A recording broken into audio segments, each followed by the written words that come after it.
we welcome you. Greetings on our first session, our orientation meeting of the 1985 CALLERLAB Convention, and how nice it is to see you all. This is a meeting or a series of meetings coming up starting tomorrow morning that is bent on finding solutions. It's a solution-oriented convention. We have what we think is a most unusual organization, CALLERLAB. Not too long ago, we were a disintegrated bunch of individuals working our own way, and now we are a group that has all that it takes to come up with the most fantastic activity in the world. I just thought you might be interested in a few little things about what's going to be happening. And let me get Herb Egender up just for a second. Herb, come on up with me on the microphone. I'm going to ask you a couple of questions I think that'll be interesting to the people. Your meetings, most of them will be in this building. Can you tell us, Herb, where breakfast will be in the morning? No. Okay. No, I really can't, because I don't have the schedule. Okay, you all have a schedule. You'll know more than Herb. When you find out, will you tell Herb where it is? Yeah. All right, the first meeting starts at 9 tomorrow. Yeah. And where is that? Our first meetings tomorrow will be across the street in the Civic Center over there, and it will be in the Phoenix Room. And no, there isn't an easy way to get across the street. No tunnels, no secret passages. You simply have to cross the street and fight the traffic, which isn't that big a problem. It's a very nice walk, and there's a beautiful plaza in between, and a very nice building when we get over there. I think you'll enjoy the fresh air and the walk. Okay, before the evening is over, we may have some questions about things on the program, and we're going to make sure tonight that we don't duplicate what is going to be happening in the coming hours. But we will try to give you a little build-up to what is coming. Is there anything that we should tell them in addition to that, of what to expect? You mentioned tapes, Bob. As you know, many of the sections are being taped, and they are noted on your program. And I think you've seen the convention tape services upstairs. Those tapes are available for you to order and have in hand when you leave this convention. And I highly recommend them. The tape service does an excellent job for us. This is their 6th year of operation with us. If you don't get the tapes here and decide you want them later, you can order them later on, but they will be, I think, $1 more than they are here. So we suggest that maybe you take advantage of the excellent price that they give us here.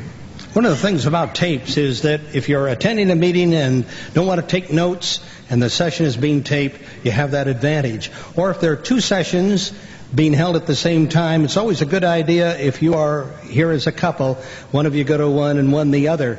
And if there's a third at the same time, then be sure you're ordering a tape on that one, and that will sort of fill you in when you get home on all that has happened. Herb, we'll come back to you as we get going along. Let me introduce the panel that has surrounded me in filling you in on some of the good things that have been happening with CALLERLAB. First of all, on my left is Erna Egender.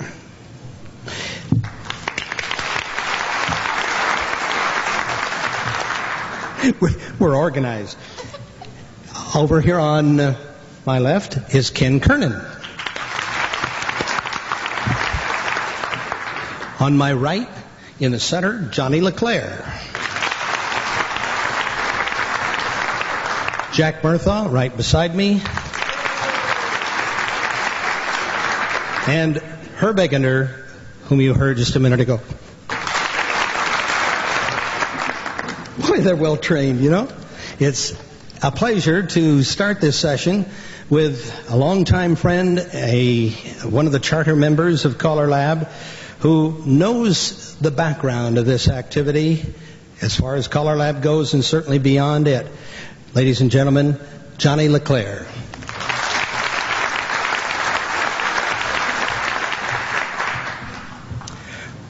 Thank you, Bob. First, let me say that we hope that you enjoy your stay here in Phoenix, and we hope that it will certainly be a fruitful one for you.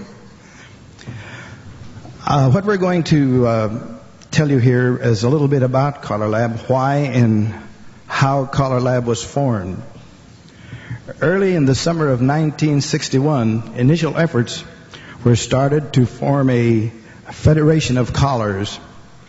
In February of 1971, 15 members of the Callers Hall of Fame met in Asilomar, and it was here that at this particular meeting that CALLERLAB was born. It was decided that CALLERLAB would start with this particular basic group. Those in the basic group at this particular time included Don Armstrong, Marshall Flippo, Al Brundage, Ed Gilmore, Lee Helsel, Bruce Johnson, Earl Johnston, Arnie Cronenberger, Frank Lane, Joe Lewis, Bob Osgood, Bob Page, Dave Taylor, Bob Van Antwerp, and myself. During this particular meeting, the charter members devoted 10 points around which the group would work to become a service organization devoted to the caller in particular and to square dancing in general. It was decided that CALLERLAB should expand its membership gradually.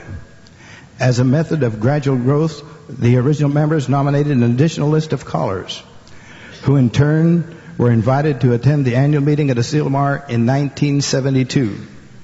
At the end of this second meeting, invitations were sent to another list of names, and in February 1973, the third meeting was held. By this time, the original 1971 charter members list and those who had attended the meeting in 72 and 73 increased to a total of 23. This group became the CALLERLAB Board of Governors. The first CALLERLAB convention was held in St. Louis in 1974. So this is the 12th convention. Is that correct? I think. And the number of members increased to 124. Following the second convention in Chicago in 1975, the roster grew to 379. The future direction of CALLERLAB has now been established. The growth in membership is accomplished in a gradual manner. In order to become a member of CALLERLAB, a person must meet certain accreditation requirements based on experience and ability in the calling field. When his credentials are verified, he is invited to the convention. If the person attending the convention accepts membership and pays his next year dues, he becomes a member in good standing. CALLERLAB is not designed to be an exclusive organization. In time, it may include all callers. Still, very much in its formative period, CALLERLAB had on its planning schedule an international convention each spring on the Monday, Tuesday, and Wednesday just preceding Easter.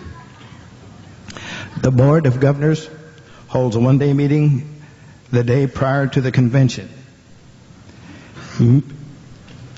Members are assigned to at least one of the 32 active committees.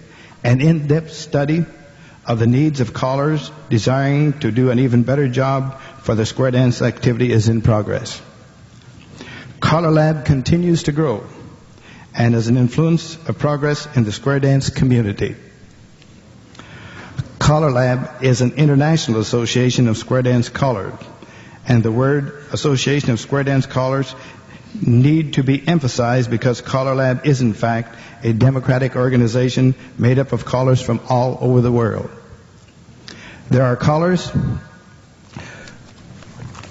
who call at each program of dancing, callers who travel, callers who remain mostly at home. It is not an exclusive organization. Rather, it seems to include active callers who are eligible and interested in common goals of promoting square dancing in all of its forms. What does CALLERLAB actually mean to the active caller? The CALLERLAB definition of an active caller is one who calls full dances at least once a week or approximately 50 dances per year. Being an active caller is one of their prerequisites for membership. The other prerequisites are being an active caller for at least 3 years prior to the affiliation of CALLERLAB, subscribing to the Code of Ethics, being sponsored by a member in good standing, and attending an annual CALLERLAB convention. Getting nominated is not a big problem. Most CALLERLAB members will be happy to sign a card for you. Just ask the requirements to attend the convention, and this does not pose problems for some. Even though these conventions are moved around the country from region to region, east to west, north to south. This makes it easier for callers to attend a convention in their region of the country every 3 years. For the overseas callers, the requirement is one convention in 6 years to remain an active member. CALLERLABs are encouraged to build a convention nest by setting away certain amounts to go for this purpose. There are still those who cannot attend because of job-related reasons, but those who would like to become affiliated with CALLERLAB in some way, the subscriber category was established for this particular purpose. The subscriber must meet the same prerequisite of eligibility as above, and the subscriber pays the same dues as a regular member. The subscriber receives all publications sent to the members, has the same liability insurance coverage as a full member, and may voice opinions on matters affecting the dance program. The subscriber may not vote in elections. When the subscriber attends a convention, he obtains full membership. CALLERLAB is constantly working to improve and promote square dancing. Most of the work is done by the 32 committees made up of dedicated callers who give freely of their time and talents. Major decisions are made by the entire membership at the general business section of our annual convention using the democratic voting procedure. An elected board of governors of 25 callers provide the leadership of the organization. Each year, 1/5 of the board is elected to the 5-year term. A chairman, a vice chairman are elected from among the board members, along with 3 other board members to form the executive committee. Most of the day-to-day transaction, convention planning, and future directions are planned by the executive committee. These governing bodies are served by an executive secretary and assistant executive secretary who are hired on an annual basis to administer the corporation and who serve at the pleasure of the chairman and the board of governors. I hope this has given you just a little insight on how and why CALLERLAB was formed. We do hope that you have a super time, and again, let me say we hope it will be a fruitful weekend for you. Thank you.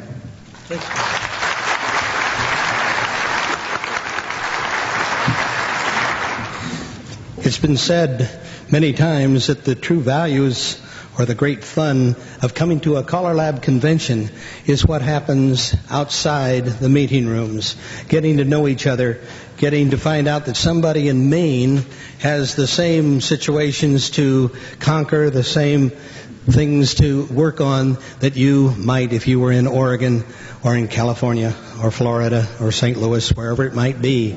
And we've discovered that some of the things that we started CALLERLAB for, such as the value of working together to accomplish things that we could never accomplish by working alone, truly are proving out. So much has been done that sometimes we almost lose track of all the things that have been accomplished in just a short period of time. To tell you a little bit about one of our initial projects, and tell you a little bit about what it was like perhaps before CALLERLAB and how we finally have gotten to a language that we all understand, we're going to ask on the subject of the language of square dancing, Ken Kernen.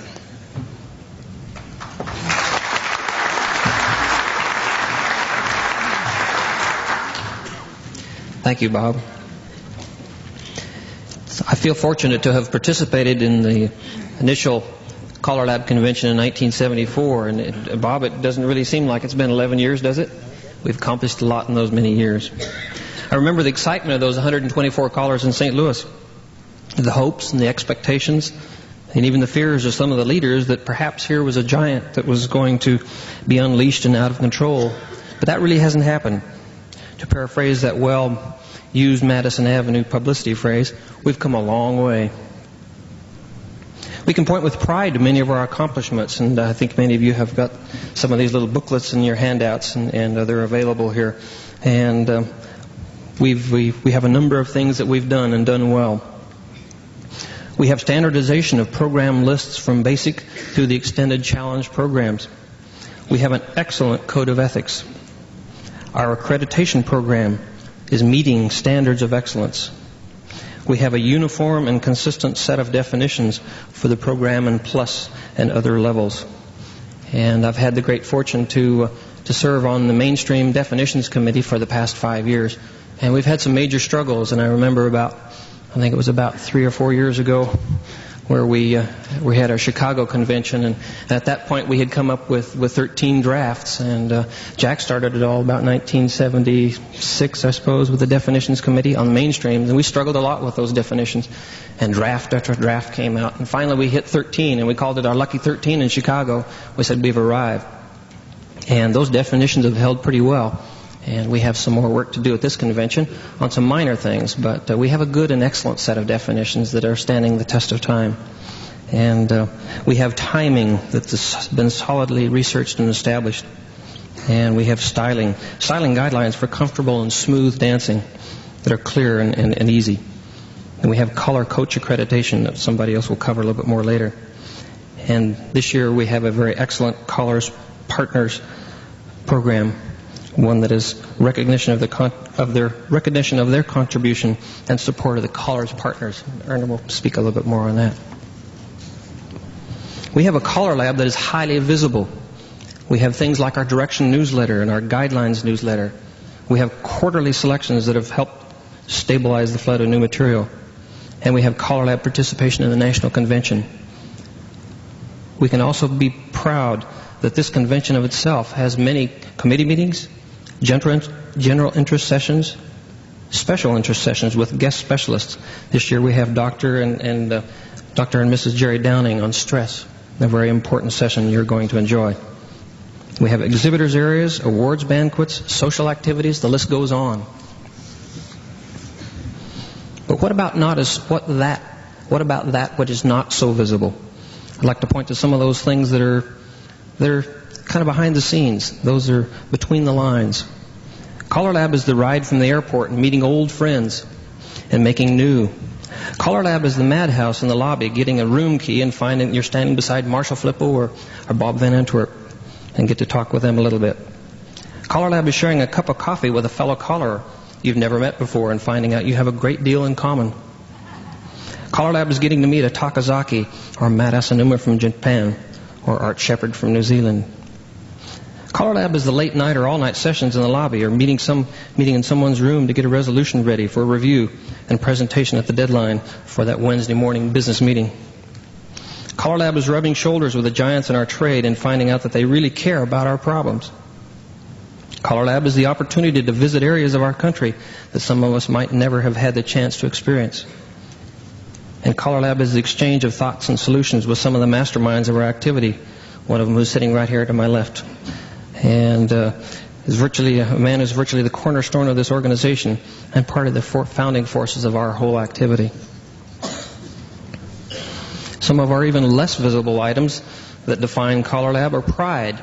Pride in leaving the convention and having the management and the security of the hotel commend Caller Lab year after year.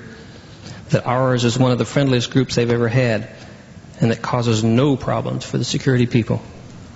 Caller Lab is expanding your own horizons. Seeing an advanced caller sitting on a contra or a traditional session, or vice versa, seeing a contra caller specialist participating in a challenge session. Caller Lab is learning how to pronounce John Kaltenthaler. Sorry, John, we just call you John K., right?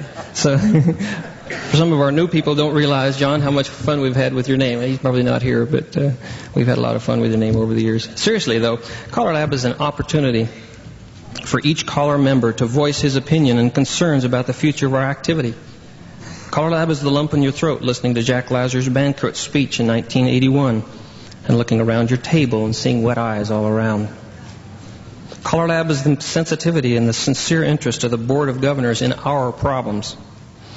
You may not always see immediate action, but you can be guaranteed that the comments and ideas shared just a few hours ago in our social hour will find and filter their way into sessions or programs at a future convention or even several years down the road. But Caller Lab is mostly you. How you participate makes the difference. You've got to participate in a positive manner. You've got to join in the working sessions and let your voice be heard. Don't just complain about a situation. Present what you feel and present what may be a possible solution. Get in there and participate. And most of all, welcome to CALLERLAB 1985.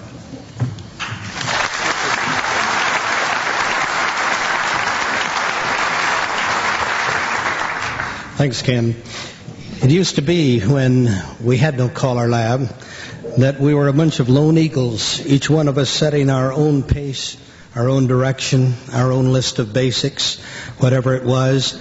And by working alone, we often wondered how things were going for us, how things were going for the activity. And the thing that has happened with CALLERLAB, in getting a closer affiliation, we feel that each time we are behind the mic, we are representing each other. If we do something that is right, it's a benefit to all callers. If we do something that we're not too proud of, it can't help but affect other callers as well. I like to think that we understand when we come in here that we may be making certain decisions, and the decisions will usually be made by the majority. And it may not be a decision that you feel too friendly toward or too familiar with. But the beautiful thing about a group like this is you have an opportunity of working together. And just think, in looking back at the time, there were, X number of thousands of us calling, all going our own direction, when now we have the opportunity of all going the same direction.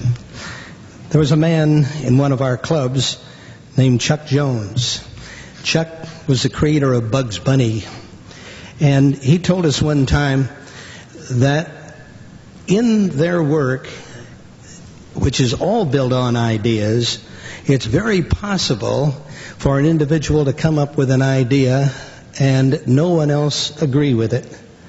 So they realized that because the cartoon business depended upon ideas being successful, that they would have what they called a period of the big yes. An individual in the meeting would get up and give his idea for a 6-minute cartoon.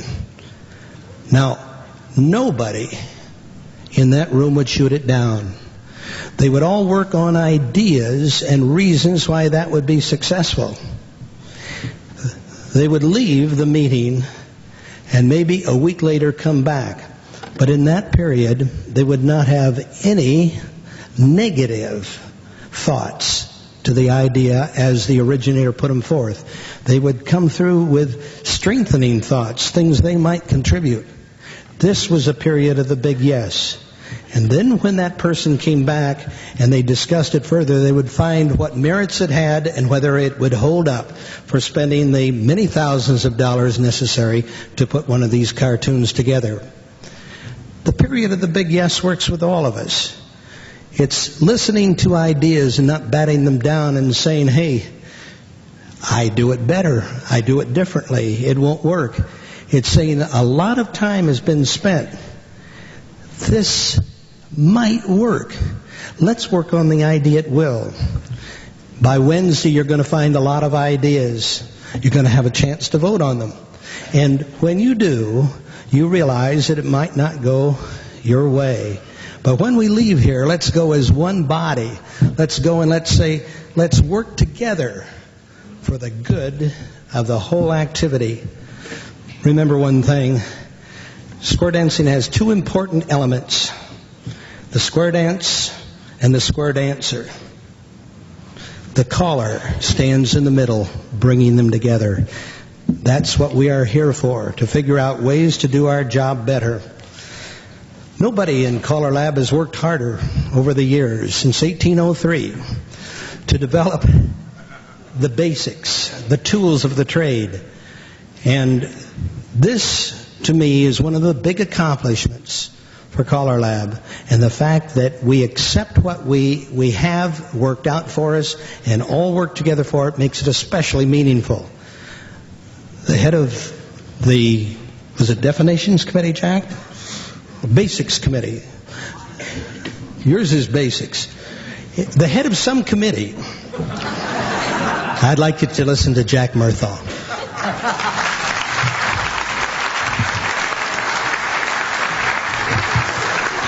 Thank you, Bob. I'm from Yuba City in California, which has been getting a lot of notoriety lately. And some people here aren't sure exactly where Yuba City is located. So for their edification, just in case you're interested, it's almost exactly halfway between Dingville on the south and Timbuktu on the north. Both of those towns exist, and you'll find us on the map almost halfway between them. I'm chairman of the Mainstream Committee at the present time and have enjoyed working with the Mainstream Committee since we first started in CALLERLAB in 1974. And it's been a very, very interesting kind of an opportunity to work with some fantastic callers. If you can imagine back, how many of you were calling in 1973?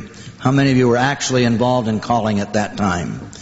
Okay, there's a number of you that have joined the profession since CALLERLAB started, but there's still a good-sized number of you out there that were calling when we first started in 74. If you can think back a little, and for those who weren't active then, we had tremendous problems in square dancing. At that time, our great big problem was a flood, an absolute flood of new calls. It was almost a required part of every caller's program that every time he called, he had to have a brand new call nobody else had ever heard of. We were producing new calls at the rate of 30 to 40 a month. Burlesons grew like mad during that particular period of time, and no caller worth his salt called a dance, particularly if he was a traveling caller, if he didn't have something no one had ever heard of to present at the dance he called that night.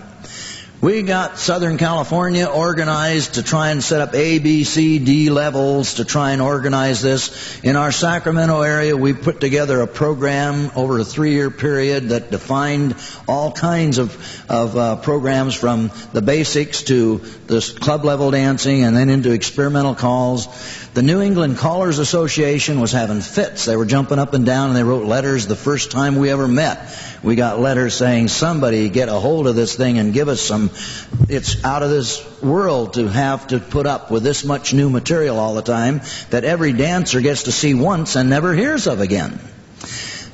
We got together in Johnny LeClair's room in St. Louis at the hotel, about 15 of us, and what an impressive gathering that was, with Johnny as head of the brand new committee to try and make some order out of this mess, and some of the top people whose names you had heard of for years but never met before, all sitting around in this bedroom saying, what can we do about this?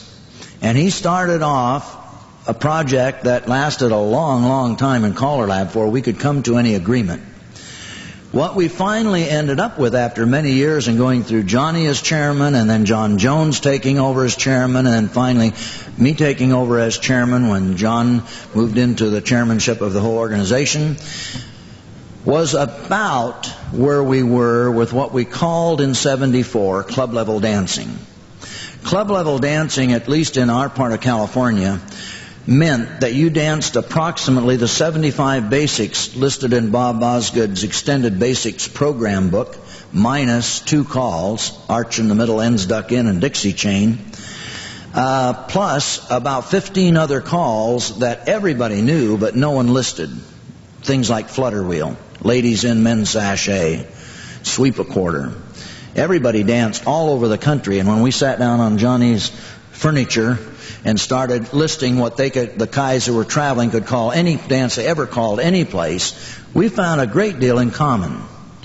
Well, this wasn't the extended basic program. This is what we all called club level dancing.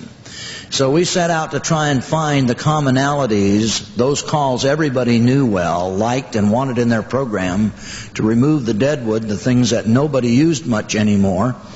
And through a process of trimming and going back to the committees, we turned over 1 or 2 whole conventions just to having everybody in the convention meet with us for an hour and a half or 2-hour session to talk about what should be in the mainstream program of square dancing.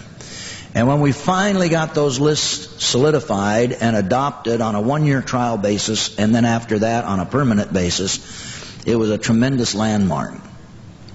One of the great advantages of an organization like CALLERLAB is that you have people like a Johnny LeClair. Will Orlick at that time was working with us. There were Jerry Haig was in all of those sessions, plodding away, John Jones. People who did not all have the same orientation to square dancing, but they all sat in this room together. And here you have a Will Ehrlich who was inventing about half of the new calls that were coming out, sitting there with people who really didn't care much about having any new calls, and all talking together, working together. That's what it's meant. That's just one committee. Every committee we've got's worked like that. And who's on the committees? Well, you guys. These committees now don't have 15 people on them. My mainstream committee now has 219 members and is open to any member in CALLERLAB who cares to be a part of it. All you have to do is say, John K., I'd like to be on the mainstream committee, and your name will be added to the list, and if it gets to be 600 members strong, why, we'll have a committee that big. So you can be on any committee you want in CALLERLAB. If you're interested in that program, want to take part on it, just speak up and say, I want to be on that. But if you're going to be part of it, be active. I think that we have some dilemmas still ahead of us. And dilemmas for us in CALLERLAB are very interesting kinds of things, because things we don't agree about could seem like very insignificant things to some other people. I don't know how many of these guys remember, but in our first session in St. Louis, there was a reporter sitting in the audience from the local newspaper in St. Louis. And I happened to get a copy of the newspaper the next day before I left town and read the article he wrote. And it was really an intriguing article. He wrote about how this large group of the very famous callers had all come together to try and settle some of the most pressing issues of their profession, and how they talked for almost an hour about whether we should dance hands up or hands down in an ocean wave. Now, for a caller and that was a big deal, but you can imagine what a lay guy who didn't square dance sat in the back of that audience, a newspaper reporter, must have thought about the kinds of things we thought were important. Well, we do still think they're important. We still want participation from everybody. I support 100%. One of the major abilities to come here is to catch callers in the hall, talk to them about your problems, and you get some of the best advice in the world. The money you spend at CALLERLAB, you'll find some of the best spent money you'll do in your whole profession, or spend in your profession, if you're really interested in moving ahead with it. Thank you very much.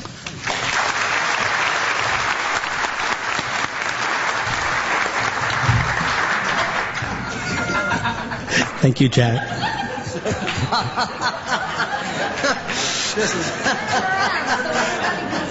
Would you like to turn them around so the people in the back of the room, for the sake of the tape, what does it say, Jack? So that it can go on the tape. He's got a rooting section in the front row. This is the whole gang out of the Sacramento Area Callers Association, and they've just made an Olympic-style judgment about the last presentation. I think it averaged out about 1.2 out of 10 points. Thank you to the judges. Our next speaker is the Assistant General Secretary, or what name would you like? Assistant Executive Secretary of CALLERLAB. Very difficult job, particularly when you realize that 1 minute he's putting out our newspaper's guideline, and the next he's putting up tables for our display area. To speak a little bit about accreditation, we would like to have you here, Herb Egender.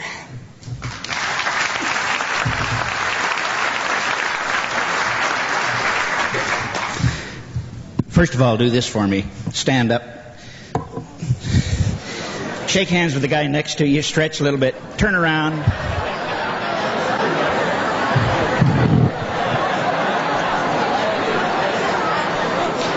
All right, don't get carried away. That's enough.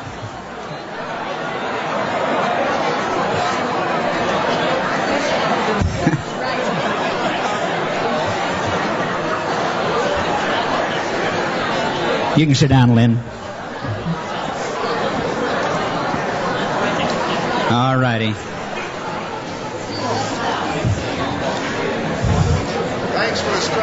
We have, this is an orientation session. It is not on the program, but we have a plus for you in this session. This is also a clinic on sound and why we do not use house systems for square dance calling. There'll be no extra charge. I've got to tell you something. First of all, to all of you that are here for the first time, it's great to see you. Thanks for coming. What took you so long? It's great to have you.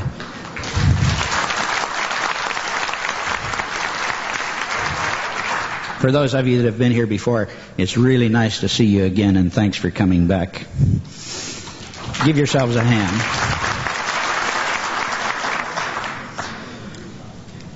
Erna and I have been in square dancing over 40 years. As a matter of fact, it's closer to 50 now than it is to 40. And I have been to every CALLERLAB convention, and I don't tell you those facts to show you how old I am, but simply to say that we have had ample opportunity to become rather blasé about what goes on at CALLERLAB and what goes on in square dancing. And I've got to tell you that I go home from every CALLERLAB convention so pumped up it's ridiculous. Erna did not go to the first convention in 1974, and I came home like a kid coming home from a circus, just babbling about what went on. She said, "You're never going to go again without me," and I haven't. It's a fantastic experience year after year, and I really can't explain to anybody what that really means. I hope you get that feeling while you're here, and I think you will if you'll really become a part of it. It's just a terrific experience, all of which has nothing to do with accreditation, but I think it's much more important if you can get that kind of an experience. With respect to accreditation, early in our life in CALLERLAB, we felt that there ought to be some way to recognize the capabilities of our members. If we look at the word accredit, it means to give credit or authority to bring credit or favor to authorize, to give credentials to. And we thought this was good for our members. And we started out with a resolution in 1975 which said in order to recognize these professional standards of our members, we needed some kind of a yardstick to measure how well people do. And we were just leaving the hotel to catch our airplane when Bill Peters came out of a meeting and said, "Congratulations, you've just volunteered to be chairman of the committee to develop this yardstick." And that's how you get volunteered. And I said, "Oh, I have?" He said, "Yeah, I'll write you." Worked on that committee for 2 years, and we sent questionnaires out all over the United States, hundreds of them. We got replies, and we asked callers all over the country to rate about 180 different characteristics that we had come up with that might apply to a caller. The caller had to know how to do a singing call, and the caller had to know this, that, and the other thing. And after 2 years of hard research, we discovered a startling thing, and that was that we couldn't develop a yardstick. And you think about it, for any characteristic you can name that would be a part of that yardstick, there are so many successful exceptions to that. That's just impossible. With one exception, and I think this is very important for everybody to know, with one outstanding exception, coast to coast, border to border, callers came back and told us, above everything else, a caller should be ethical in his dealings with his fellow callers and with dancers. And that stood out. We couldn't agree on anything else, but that really stood out. I think that's very important. I think it's important to CALLERLAB. So we did not develop a yardstick, but we did develop an accreditation program. And Bill Peters and his committee decided that the best thing we could do was to have a system of peer accreditation, whereby you could go to some of your peers who would say, "Yes, I know this individual, I know his capabilities, I am personally aware of how he performs, and I am willing to place my integrity and my signature on a piece of paper which says, I attest to this." And by getting 3 of those signatures, an individual could become accredited. The details are not important, and how many points you need and how you accrue these points and the different ways and divisions in which you become accredited as a general caller or as a specialty caller in contras, rounds, and so forth. Those are all on the accreditation form, and you can read those without my telling you about them. The important thing about our accreditation system, ladies and gentlemen, is that it depends upon our integrity. And if we assign a piece of paper in which we say, I know this gentleman, I know how he performs, and I have known him for 7 years, we ought to mean it. And the only criticism we have of the system is sometimes we have callers who do not place that value on their signature. And where I'm sure they wouldn't sign a blank check or any other piece of paper, they're willing to sign those accreditation forms. Don't be one of those guys. The system is not a buddy system. If you accredit me, I can't accredit you. So it's not you scratch my back, I'll scratch your back kind of system. But it is a peer system. I think it works well. And we can make it even better. Why accreditation? Why accreditation? Somebody always asks, well, what's in it for me? I guess my answer to that primarily would be pride. And I think that's terribly important. I'm proud that I'm an accredited caller. I'm proud that I'm an accredited caller coach. I've worked hard for those things. And so I think we need to have that pride. I don't think it's made me $1. I think it cost me $15 to get accredited, and I seriously doubt if I've made those $15 back as a result of it, but I don't care because I'm proud of it. There are, however, some examples whereby some of our callers are in colleges, and they are in schools, and they are running very successful programs in those colleges and in those schools only because they are accredited callers, and their accreditation is taken as the same as a teacher's certificate. And so if you're looking for that kind of reward, yeah, there are examples of that. I think they're less important than just the fact that we ought to be proud of it. If you become a CallerLab member, you need to get accredited within 2 years. The fee is now $20 instead of $15. 6 years down the line, you need to become reaccredited, and that reaccreditation takes only 1 signature instead of 3.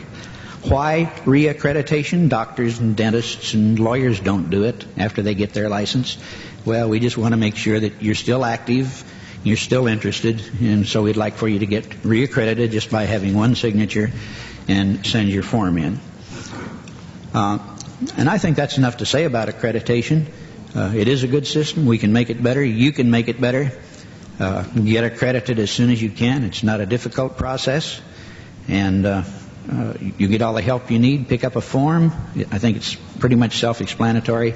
If you have any questions, why come in and see us, and we'll be glad.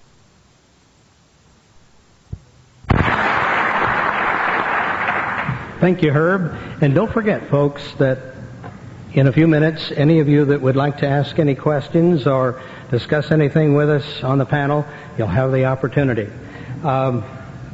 Ever since we started our CallerLab conventions, we had a great deal of interest on the part of the caller's partner, both men and ladies.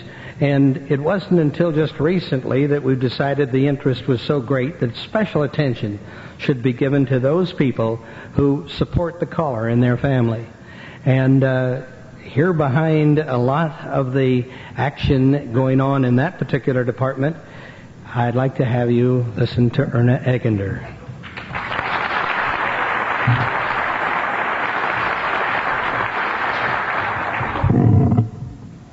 Thank you, Bob. It's so great to have so many partners with us this year, and we do have a lot. We hope you gentlemen whose wives are the callers will join us in our program this year. We need your input, and we feel that we can give you something that maybe you can take home with you. Our Partners Committee is ending its first official year, which we feel has been a good one. Only you can let us know if we have been successful by participating and by filling out the cards that you found in your packets. You can leave them either in the hospitality room on Tuesday, or if you have not yet filled them out, bring them to the general meeting on Wednesday, and we'd be happy to pick them up there. On Monday afternoon, Dr. and Mrs. Jerry Downing are doing a special session on stress just for the partners. will be across the street in the Phoenix Room at the Civic Plaza. We hope to see all of you there.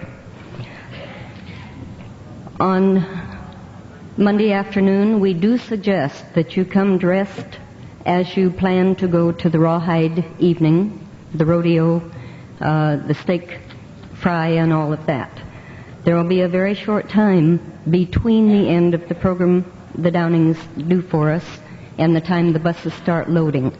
So we suggest you come in jeans or whatever you find comfortable for that evening. On Tuesday at 1:30, we are having a special program for the partners on Indian culture.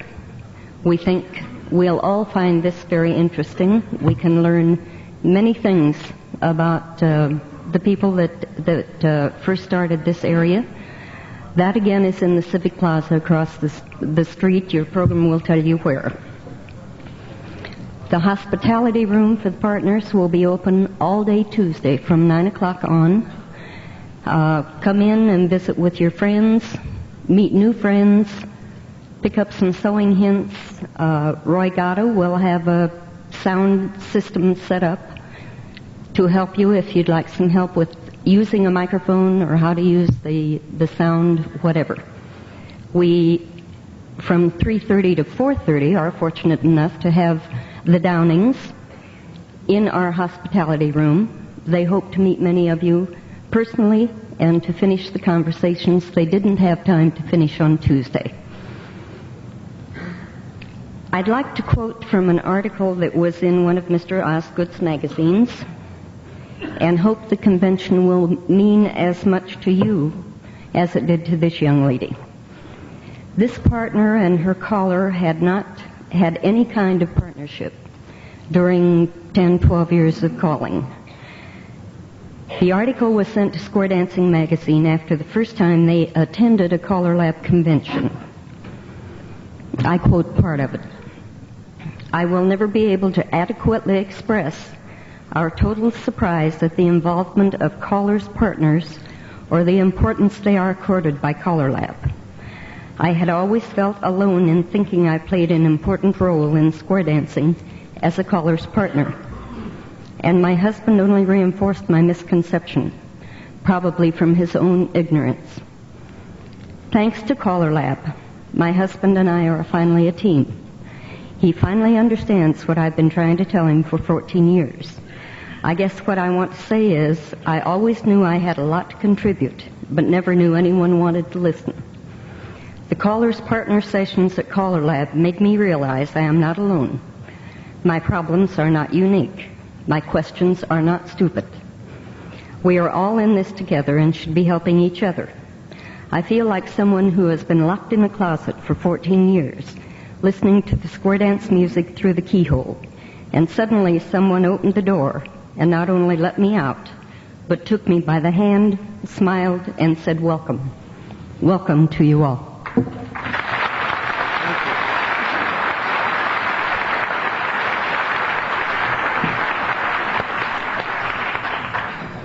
Thank you, Erna. Erna and Herb are from Aurora, isn't it? Why not? Just outside of Denver, Colorado. You know where Jack Murtha is from. The Los Angeles Times had quite an article on Yuba City. Johnny LeClair has two residences. Right now he's in Mesa, Arizona, and when he's not in Mesa, he's either on the road or up in Wyoming. Ken Kernen is in Albuquerque, New Mexico. You've heard our panel. They are just part of a body of knowledge of which you are a part that represents CALLERLAB. You are important. You are very important to CALLERLAB. You're very important to the future of square dancing, and don't ever think you're not. You've heard what these folks have to say, and of course in a short period of time, does their back scratch easily? We are not able to cover but just a little bit of what has gone on in the past. What's going to happen in the future, you'll be in on that starting tomorrow morning. And I'm reminded that there is no breakfast planned for you as a group. Breakfast is on your own, but starting tomorrow noon, the meals will be included. So that's the way the meal situation goes now. we open the floor to any of you that have specific questions that we might be able to field. Let me remind you how we'd like to do that. We have one center microphone, and if you would like to speak, if you would get up behind that microphone, and when you're recognized, give your name and where you're from, and ask your question. If you have a particular person you'd like to address that question toward, please go ahead and mention whichever speaker, or just say for anyone. The meeting will be over awfully quickly, and you'll be free to go if nobody asks any questions.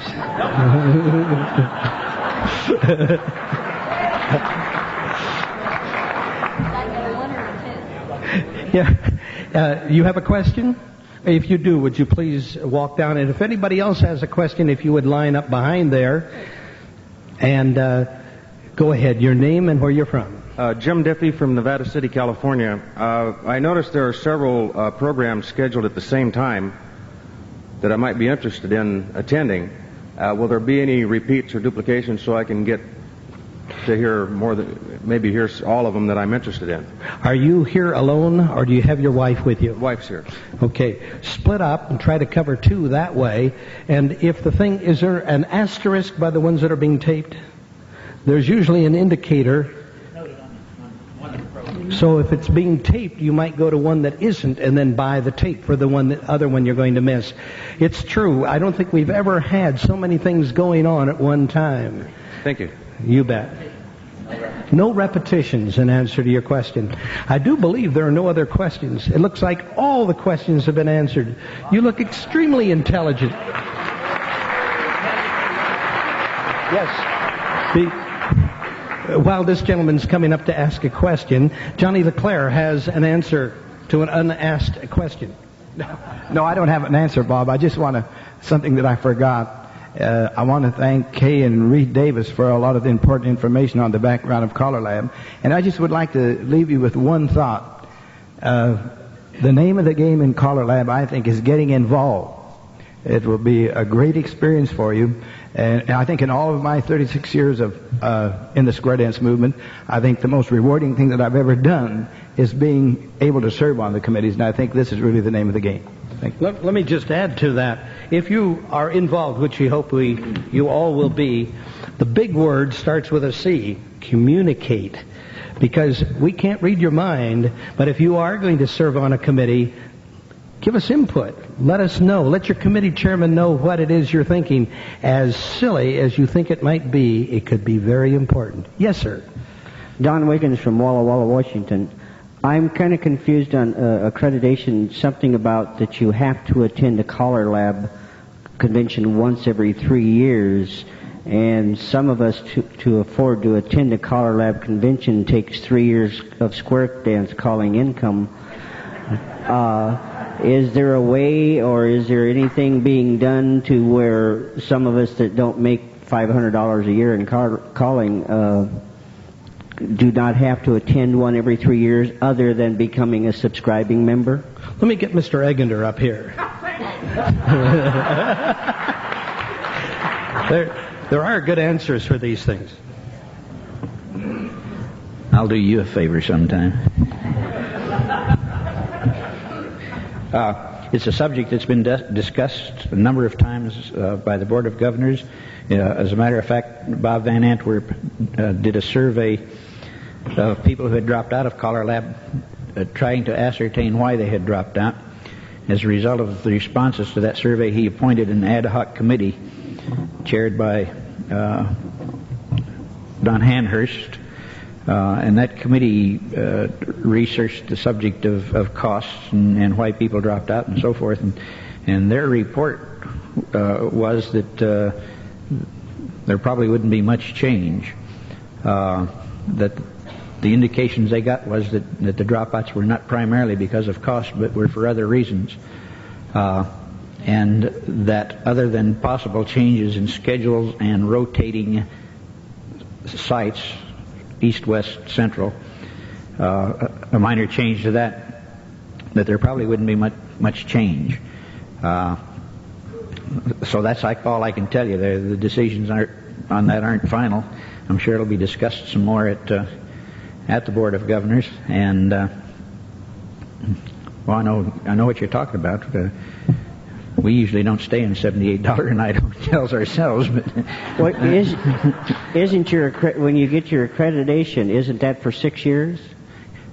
your accreditation is good for 6 years, and that was recently changed last year from 5 years to 6 years to coincide with a 6-year requirement in attendance for overseas callers. That was the reason for that 1 year change. So that means you have to attend twice in those 6 years to keep it? If you're a resident of the contiguous United States, yes. Without a waiver, and the board is certainly generous with waivers if you have a good reason why you can't make the 3 years. Was the gentleman correct in 1 and 2, or did he say 1 and 3? It's 1 and 3, isn't it? 1 and 3, yeah. Okay. I hope that answered your question. Is there anybody else?